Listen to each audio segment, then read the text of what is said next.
Ruden Report podcast is brought to you by the Westport Library. Welcome to the Ruden Report podcast. I'm Dave Ruden, and it is FCIAC playoff week, and always one of the highlights of the sports year, and our prize after what's always, I think, the fastest of the 3 seasons, the spring season. It's over in a blink, and we've got a really good show. We're going to preview for you the baseball and softball playoffs that are already underway, as well as the boys and girls lacrosse playoffs that start today. I've got a good interview with you with the coach of the second-seeded Staples Wreckers in boys lacrosse, Will Koshansky, the highest finish ever by a Staples team. And we've got behind the soundboard again the best guy in the business from Verso Studios, Travis Bell. Appreciate all his great work.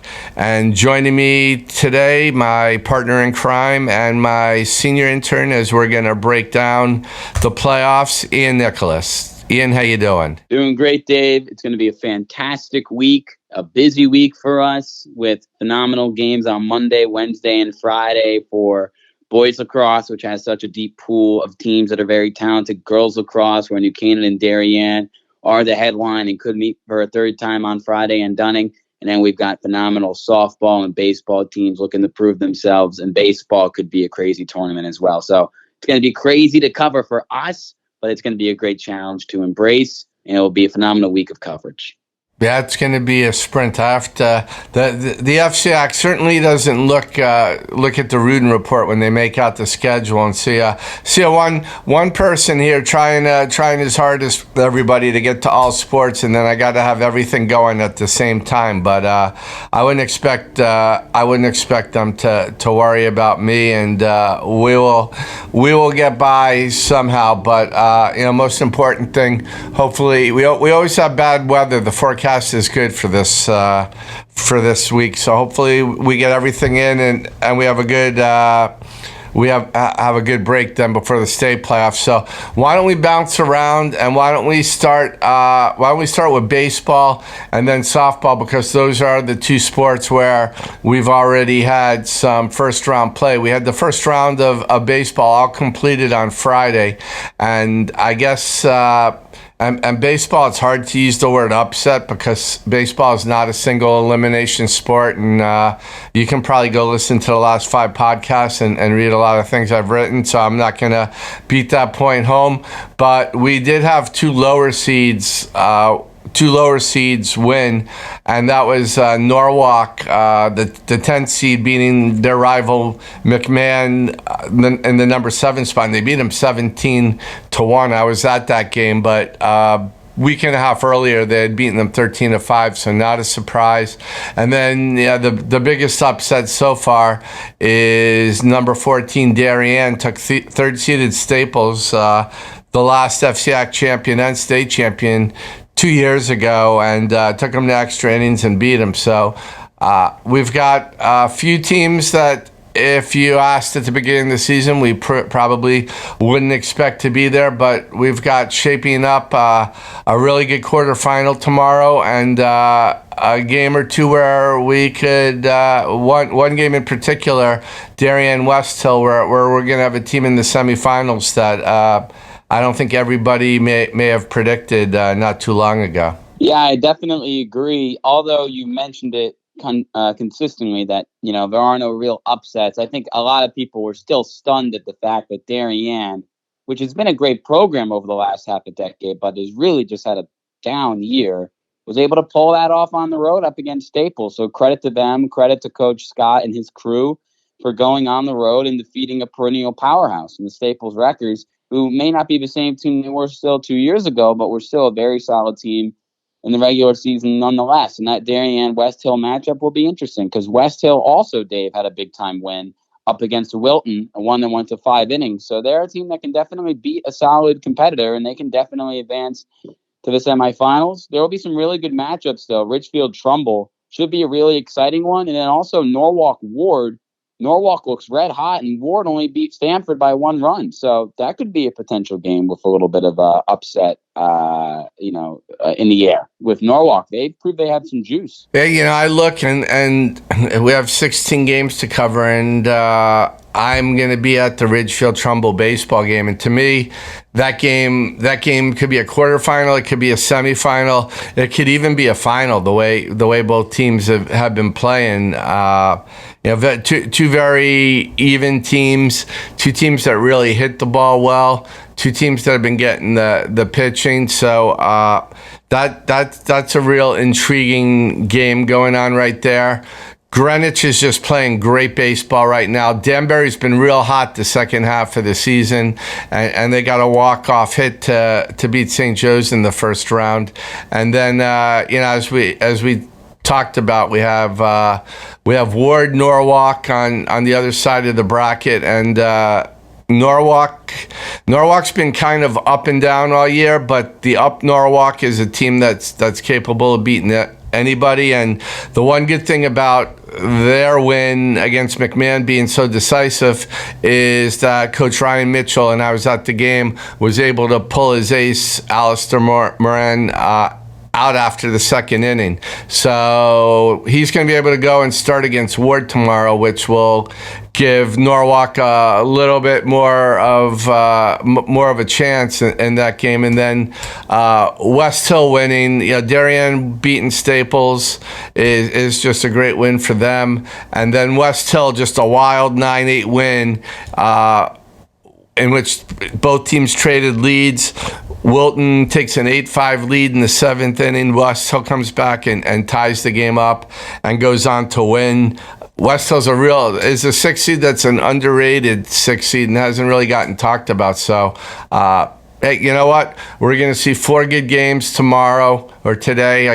We're taping this on Sunday.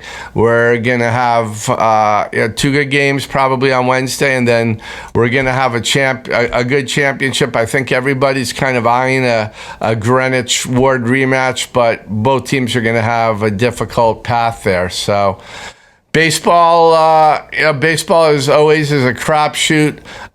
The one sport that right now is looking a little less like a crapshoot is the softball, and we're getting ready for the quarterfinals, and form pretty much held in the first round. Yeah, I mean, that first round was crazy with the full seed tournament. And just quickly, one last note before we get to softball. I grew up with Alistair Moran in Norwalk. He's a great guy, and I had a great opportunity for him, and he's been a great player for that program. And it's great that he's going to have a chance to pitch against Ward. I think, and there are teams capable of pulling upsets, but based on the way they've played so far, I mean, St. Joe's is just, with Laura Wazakowski, she's one of the best pitchers in the state. You have a pitcher in softball is like a quarterback in football, the kind of impact they have. So St. Joe's has to be the favorite. But you're talking about the arms against the bats, and Fairfield Ludlow's only loss is to St. Joseph, and those girls just hit the heck out of the ball. They go up to the plate. They're really aggressive. I think everybody's expecting that to be the final, and again, it'll be a great storyline if that happens.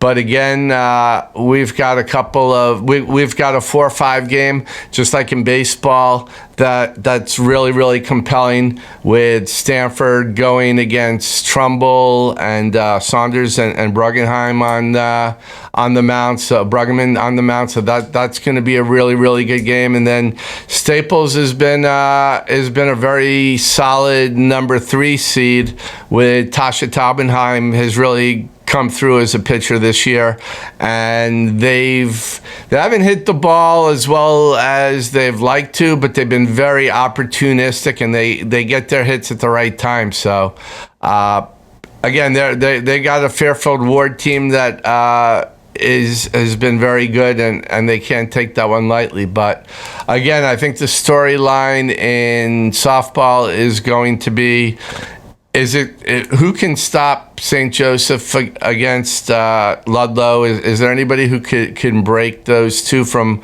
what looks like an inexorable run to the final? And if we do get that final, will it be the arm or will it be the bat? So we've got that's the picture there, and then what's shaping up is just an absolutely tremendous tournament. Maybe based on seeding and talent level, not surprisingly the best one, and that's boys lacrosse, which ended the regular season yesterday, and we have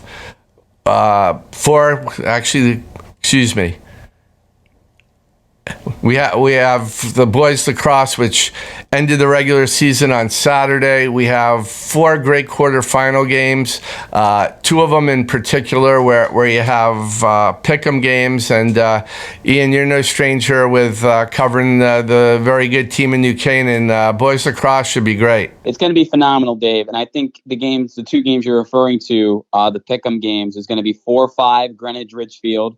Greenwich this year coming out of a quarantine, winning FCIAC West with players who have flown under the radar a bit. That's going to be a great team, and they're going to play a Ridgefield team, which over the second half of the year has suffered some bad losses. Not bad losses, but losses against good teams. And Kai Prohaska is not in the lineup for them, so that obviously hurts.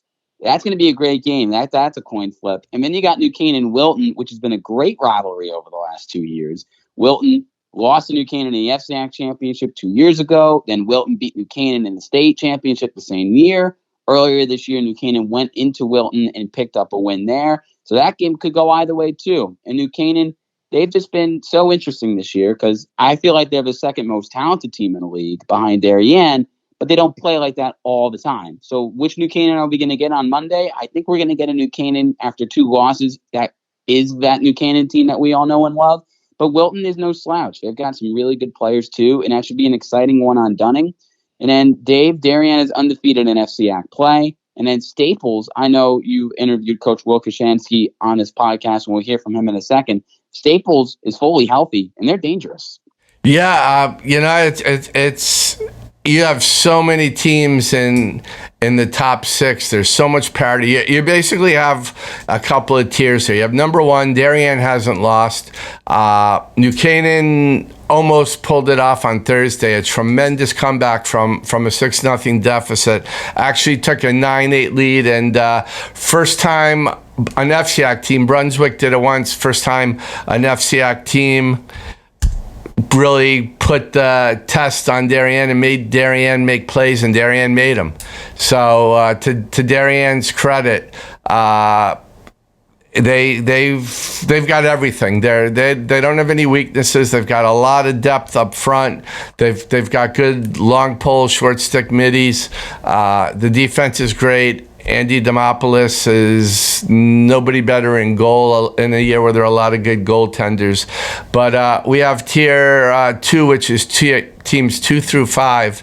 And in order with seeds is Staples, New Canaan, Greenwich, Ridgefield, and 6, Wilton. And really on any given day, those teams can beat each other.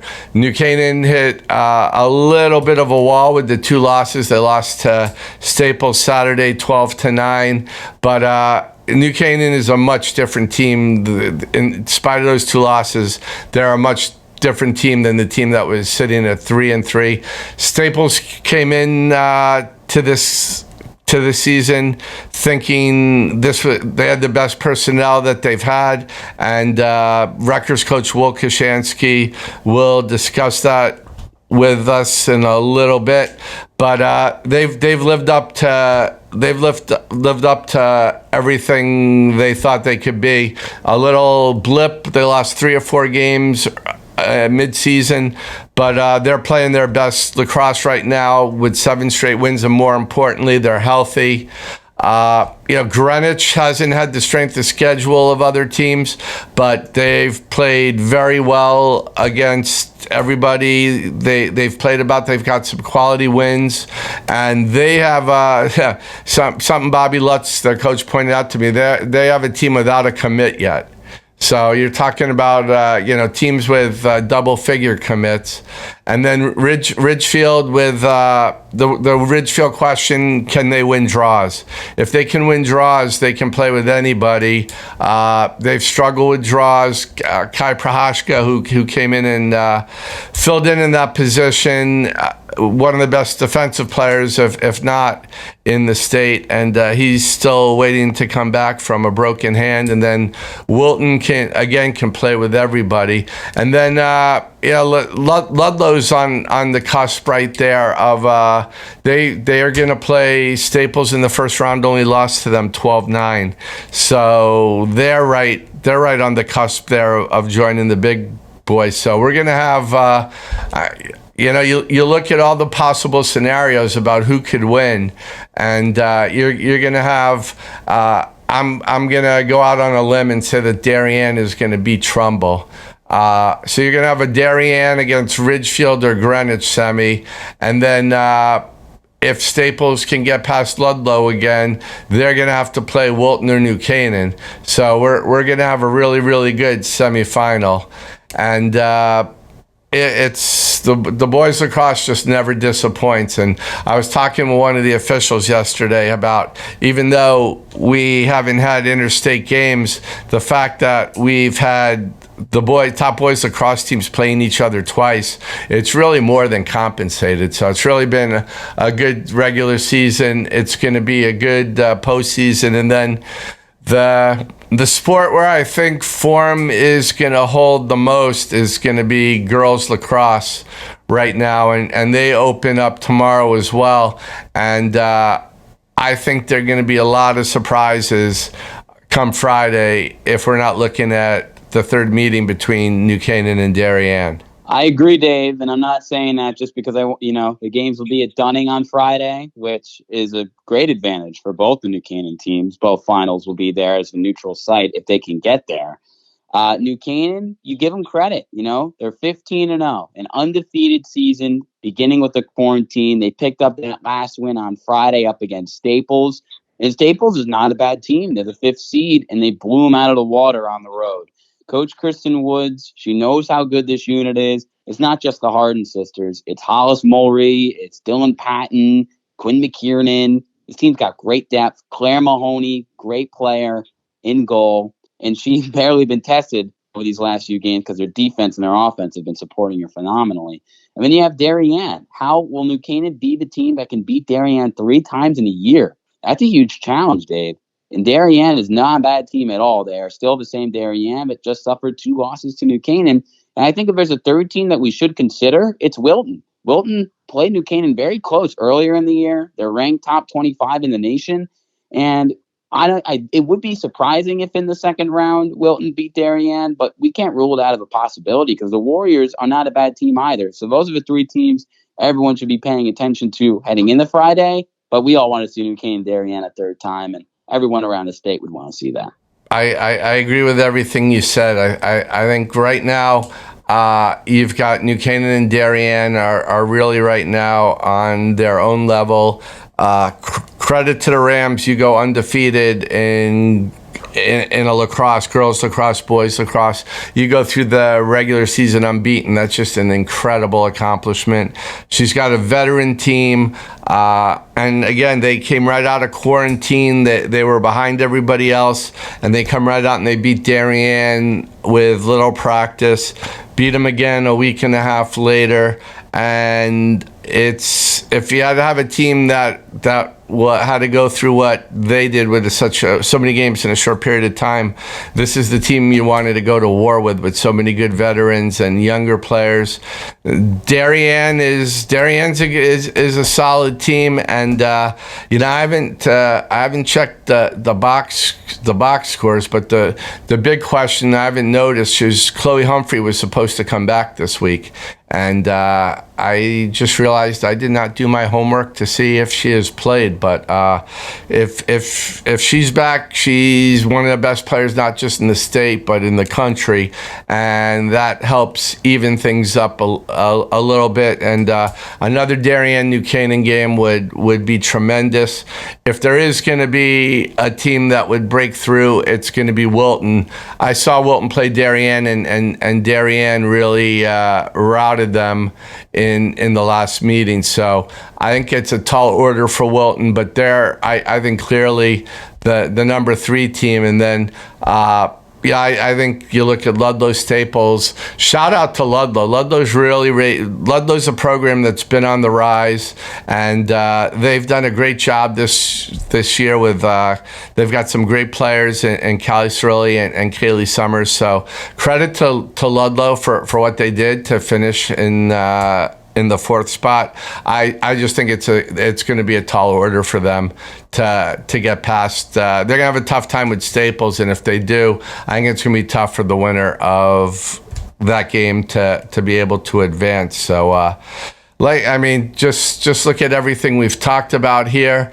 It's just pretty incredible. We're four sports again. I wish they could have been spread out because I'd like to be at all four sites. It's going to be difficult, but we're gonna have a lot to talk about on the next podcast because it's going to be a great week of baseball, softball, boys and girls lacrosse, and as we said, the boys lacrosse.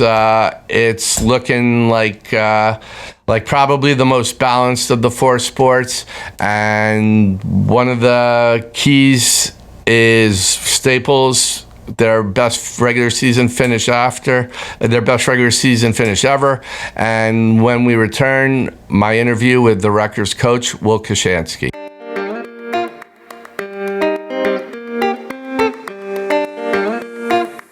We're back, and as we were talking about before, it's FCIAC playoff week, and the boys lacrosse playoff picture is probably as intriguing as there is in any sport. Darien undefeated and rightfully the favorite, but there's a pack of teams right behind that are pretty even, and a team that separated itself at the end of the season to earn the second seed. Not a team that we're accustomed to seeing that high in past years, but one I think we're going to be seeing up there on a more regular basis is Staples. And joining me right now is the Rutgers coach, Will Koshansky. Will, thanks for taking the time. I appreciate you having me on. First of all, congratulations on a terrific regular season. You closed it out yesterday with a 12-9 win over New Canaan. Had to be very satisfying, both yesterday's performance and what you accomplished during the regular season. Yeah, looking at the season as a whole, I think it was a great accomplishment. Number one, to get all the games in, with all the COVID concerns. And, I think we definitely did. And I think a lot of teams dealt with a ton of adversity this year. And I'm, definitely proud of the way my boys responded, whether it was, dealing with COVID quarantines and shutdowns or, rescheduling games for different dates or a lot of injuries throughout the year. I feel like our team always responded and dealt with adversity pretty well throughout the year. And, I think the results match that, a couple of games that I think we wish we could have had back, but overall we're pretty happy with what our record was. And, and I said yesterday with that win against New Canaan, it was probably our best game of the season. So really happy with that performance. Yeah, I thought one of the things that really stood out to me, and I was at both New Canaan games this week, including their 10-9 loss to Darien when they made a great comeback from an early 6-0 deficit, is They fell behind on you early. You got up 4 goals, but you never really let them get back in the game. They came back and scored 2 goals. You answered that right away, and on one other occasion, they got within 2 goals, but you guys did a really good job of playing your game and not putting yourselves in a situation where you had to make plays. You always had that slight comfort level throughout the game. Yeah, I think a big part of that was we were winning faceoffs. Henry Dodge was doing his thing up there. JP Kozakowski in goal. He was making a lot of those, one-on-one amazing saves that we're pretty used to at this point. And when both of those guys are on, I think, regardless of the score, I think it brings a lot of confidence to the team, knowing, whether we score or they score, we're going to probably get the ball, and then opportunities when, we're on defense, we feel pretty confident that, our defense is solid and JP can bail them out anytime there's, kind of a big letdown. But, looking at yesterday's game with New Canaan, I think those two things were great. Those two guys were great, but also our offense was really clicking at a level that, we're very excited for the playoff run. My assistant coach, Steve Anderson, and Colin Bannon, those two guys, really work on our offense. Steve is the offensive coordinator. Those two guys have, put in a ton of time this year. And, I think the boys have really bought into the things they're coaching. And at this point, the offense is performing at a really high level. We've scored a lot of goals this year. And I think down the stretch too, in particular, the last handful of games, we've put up a good number of goals, even in games where we weren't clearing the ball great, or we were facing off at about 50% or so. We were still putting up goals, which is great for us, with those two guys performing so high at such a high level, to have our offense clicking and generating really good opportunities to score. I think it makes us very dangerous in playoffs. Yeah, I'm just looking here, and you're riding a 7-game winning streak, and the fewest goals you've scored during that time is 12 goals, which you've done on 3 occasions, yesterday in Ridgefield and Ludlow. So you guys are connecting. I thought the other thing that really stood out yesterday was the diversity of the offense. You lost Derek Sale in the first game of the season, which was also against New Canaan. He came back Thursday for the first time, and yesterday was really when you gave him his first serious run, and he scored 3 goals. You have Henry Beck, who missed a little bit of time early in the season, and he's scoring it. And then you couple those guys up with Charlie Howard, with Aiden Best. You just have a very diversified offense. It really makes it difficult for teams to man mark you too much. Yeah, absolutely. I think Charlie Howard is I don't know, maybe other guys know who he is. He does get the number 1 poll in every game, but I think Charlie has kind of been under the radar, even though he's about 70 points on the season. He's having a phenomenal season for us. And, I think he's probably our top offensive guy, and is just such a smart guy on the offensive end. And Aiden Best, missed a handful of games with COVID quarantine as a contact trace during the year. So, he missed a handful of games, but he's putting up 4.5 points a game for us, and Charlie's at like almost 5 points a game. So those two guys have kind of been our leaders on that end. But as you mentioned, Derek Sale coming back, Henry Beck as a captain put in 2 big goals for us against New Canaan. On a day where Charlie wasn't really feeling great and wasn't feeling himself, those guys stepped up. And Ryan Thompson's another guy who all season long has been phenomenal for us in the midfield.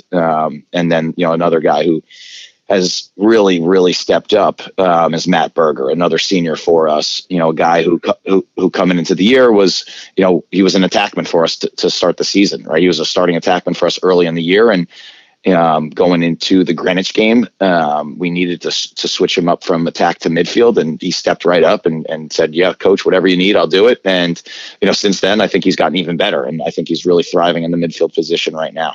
It's really a team without weaknesses. Your defense, you had a couple of guys on Chris Connett yesterday.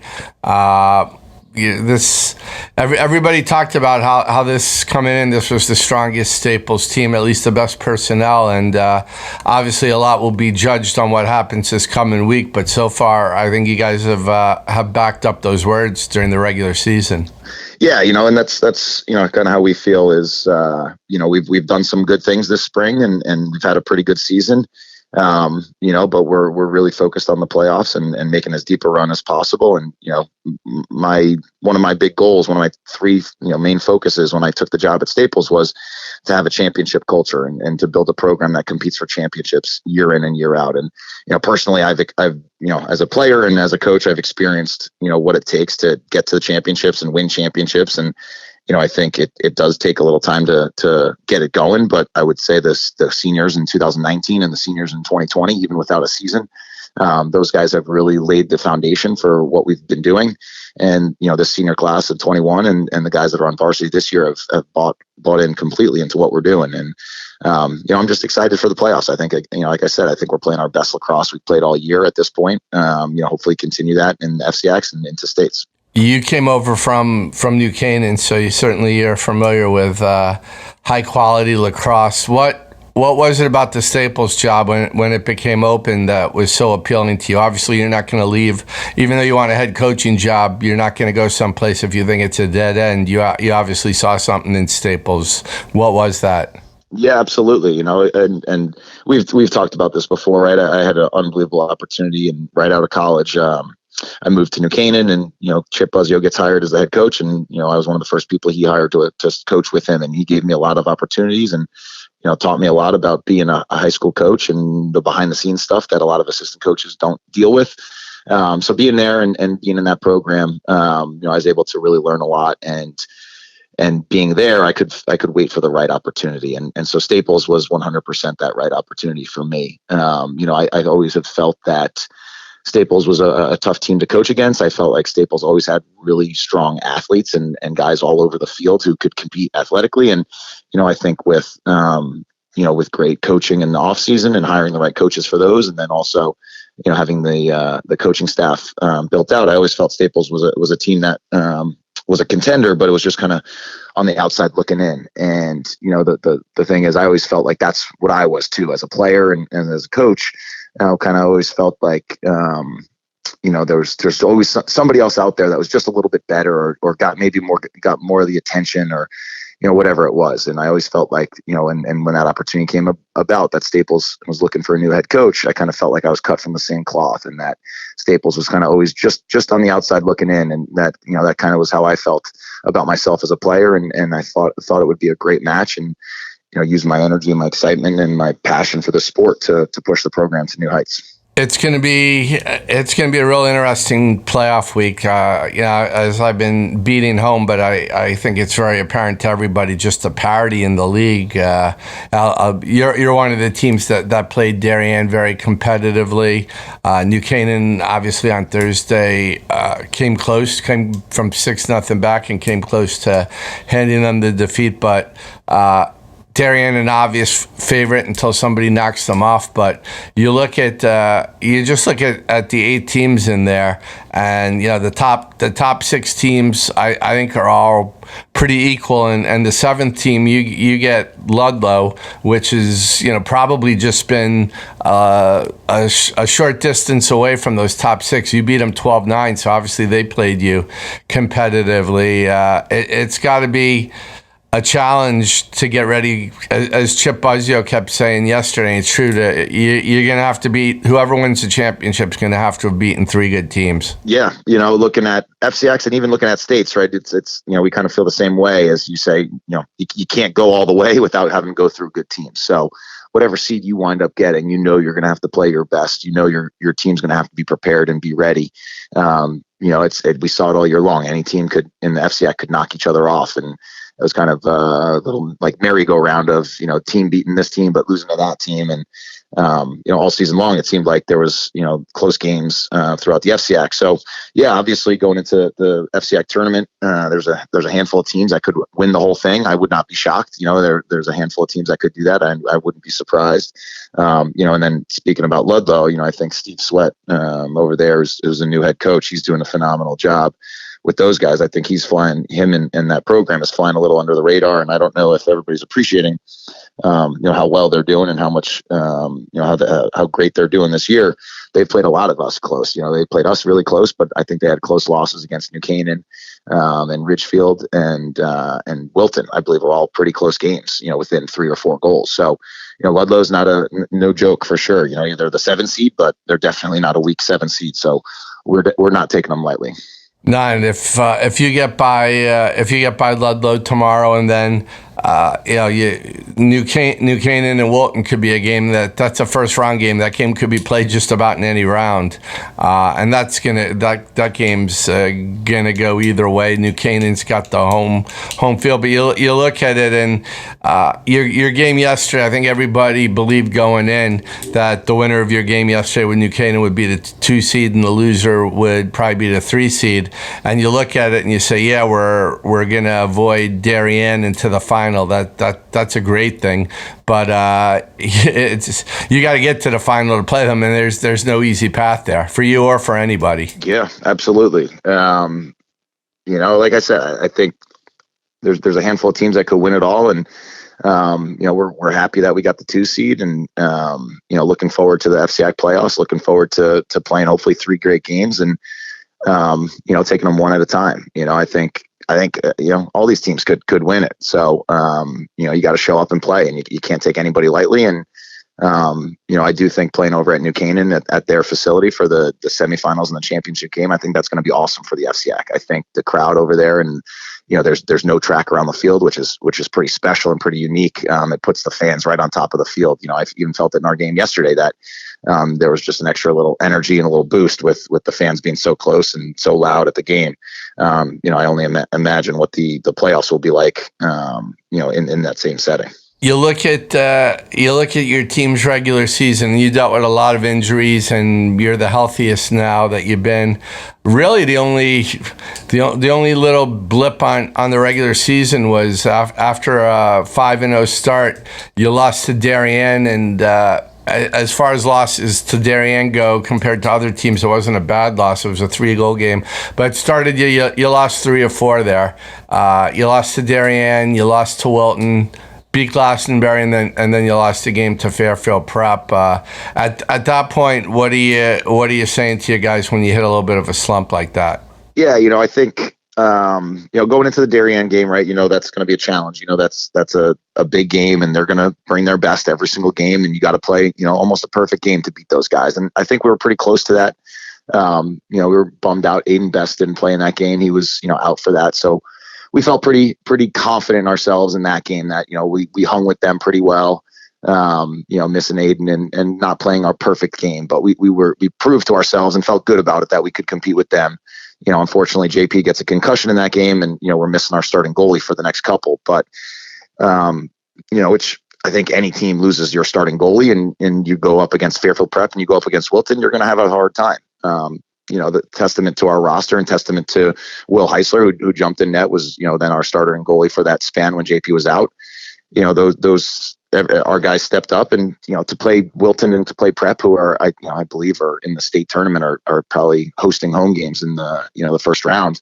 I think they're, probably a 5 or 7 seed or something like that. They're up there, to compete with those guys without your starting goalie, I thought was pretty good. And then, it also gave us a chance to kind of refocus, right? You feel pretty good when you're 5-0, and, maybe you're not digesting the film as closely and finding as many mistakes and as many errors as closely, because you feel pretty good about the win and you want to keep things positive and keep things moving forwards. Having a loss or 2 along the way is not necessarily a bad thing when you can use it to refocus, to identify some of your weaknesses and some areas you got to improve. I think when Aiden came back, we put him down at attack based on what we saw in those games. So it was very helpful and very useful to take those games and what we learned there to set us up for the rest of the year. And even our game against St. Joe's the other day, we started really hot and kind of fell into a little slump in the middle and the end of that game, and it wound up being a 16-14 win, even though we were up 10-2 at the middle of the second quarter. But it allowed us to refocus. I think it was actually the best thing. Had we won that game, going away, I think our practices on Thursday and Friday leading into yesterday's game might not have been as good as they were. But the guys were pissed off about how we performed and knew that we didn't put our best product on the field, and we want to take pride in every day that we go. So the boys knew Thursday and Friday had to be intense, so that yesterday, we could have success against New Canaan. Without giving away any secrets you may have, if you get the opportunity on Friday, what's it going to take to beat Darien? You New Canaan came closest to it. You probably were. Brunswick did it. The FCIAC teams. You after New Canaan probably played them the toughest.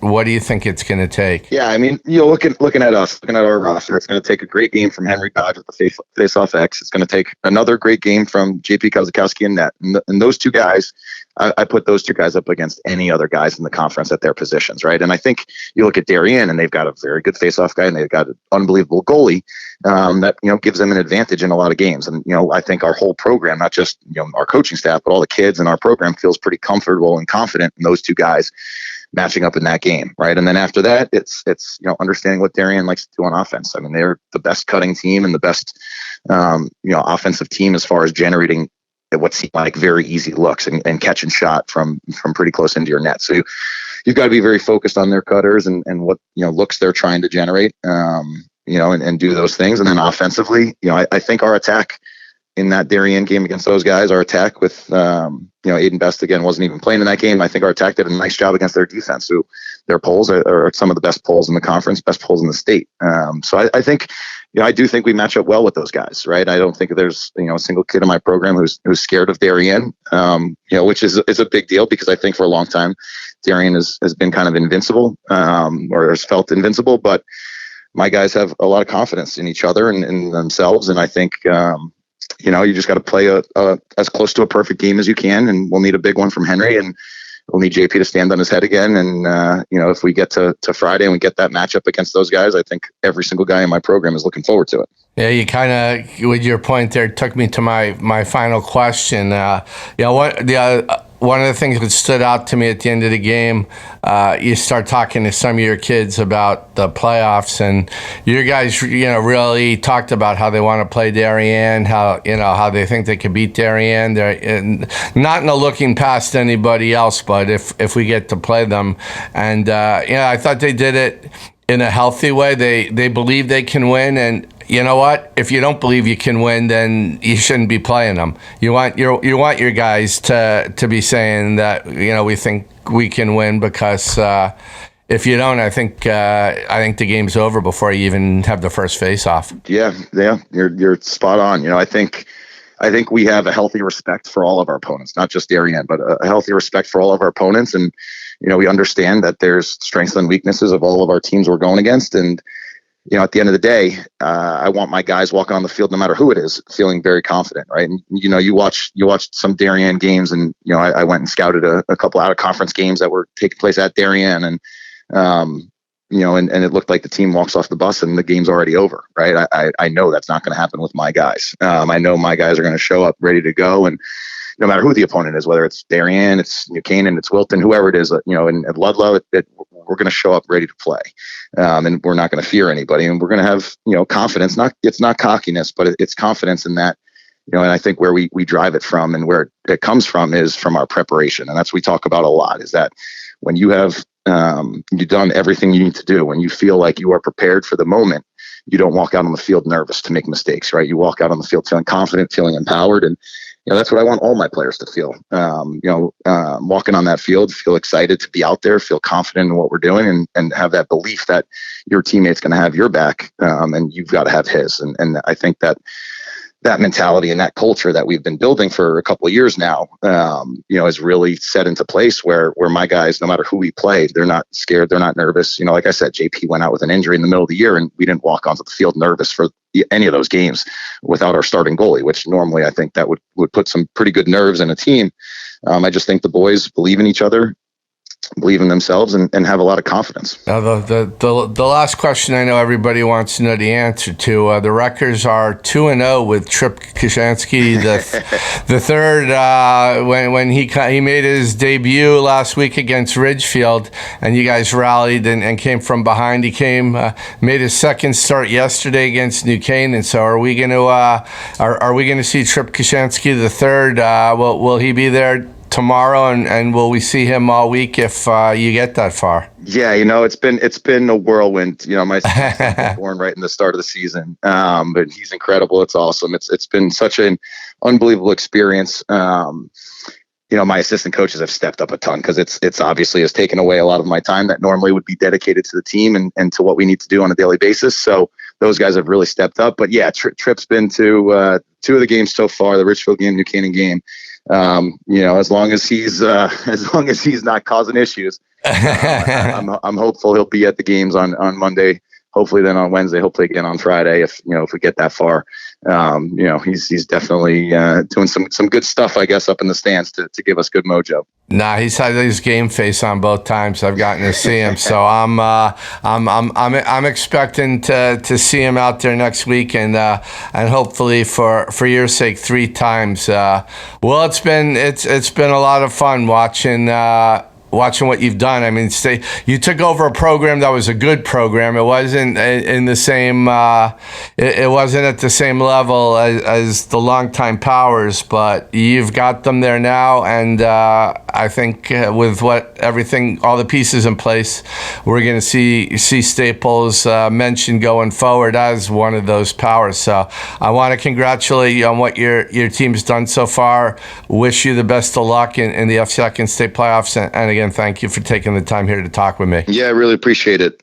Thanks so much for having me on, and thanks for all the coverage you do for the FCIAC and for boys lacrosse in particular. We definitely appreciate it, and always means a lot to have you out there and doing those live videos on the sidelines. It's always fun to watch and check in on the other games as they're going on like that. So thank you very much for what you do for our sport. Thanks a lot. I appreciate that. That's Will Koshansky of the Staples boys lacrosse team, and we'll be right back.